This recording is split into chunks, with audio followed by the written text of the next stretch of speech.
besides the point. So since I left Arcadia, I went to Napa, and I stayed with Kirby and Fabian. I camped in a tent out on their land, and it was next to a waterfall, and I was so honored and so grateful and so blessed to be able to hear the water every night as I slept. And yeah, so that was a really powerful experience and very cleansing. I was also with Jihan, and after that, I did some energetic work on his property over in Napa Valley, basically doing grid work, grid lines. Also worked with some symbols. So yeah, it was very interesting. Also, I feel like I learned a lot from Kirby because she is extremely direct and basically like no nonsense, no bullshit, and I love it. And that's like kind of how I am, and it was really nice to like see an example of that, like see a strong woman like that. So that was cool. And then oh yeah, they had this freaking amazing clawfoot bathtub, and it was out in the open in the middle of the woods. Like there was stone floors, and like it was hot water. So that was so nice after we were like working outside every day. And we were doing some pretty manual labor stuff, I would say.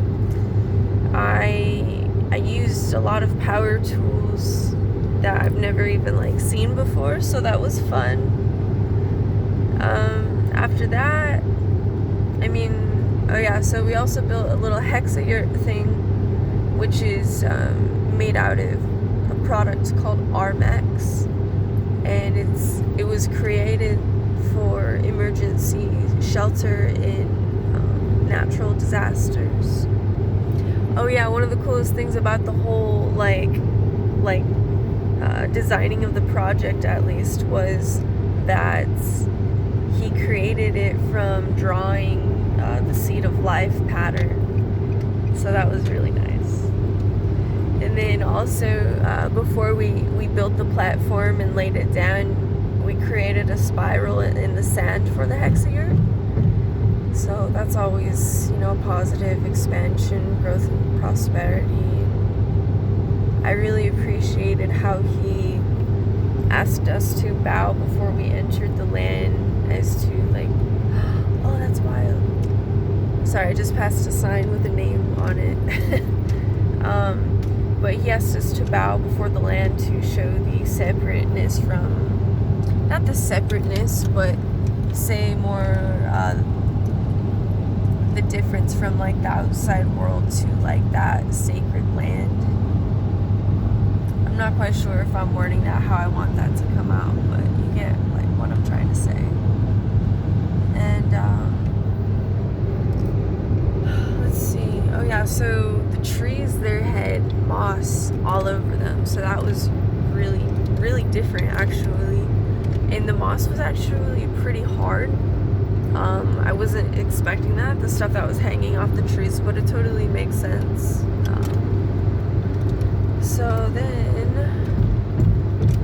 after that, I went up to Ukiah for a little while, and I stayed at a community there, which was much different from the last one I was in, Arcadia. Much different. There were like 1, 2, 3 people that lived there, and they all had like separate houses, and like the longest conversation I had with anybody besides about working was, I would say, about 20 minutes, and like that's totally fine and cool, and I appreciate like the contrast. But like most of the other places that like I've been to, it's very like together, and it's very like one, and it's very flow, and like It's very loving and heart opening and very expansive. Yeah, so that was just a different type of experience I had. Basically what I was doing there was, oh my gosh, I weeded so much. I weeded like every day, almost probably. And like the weeds out here are, I'm not gonna say that they're like bamboo because they're not quite that thick, but they're like some thick weeds. And it like got all over my clothes and I washed them, but there's still some on there, so it's like, it's okay. I'm glad I have fingers to be able to pull the old weeds out of my clothes, and I'm glad I have clothes, clean clothes. Let's see, so I left there, and then I went to Mount Shasta. Oh my gosh. It almost like makes me want to get emotional thinking about that whole experience.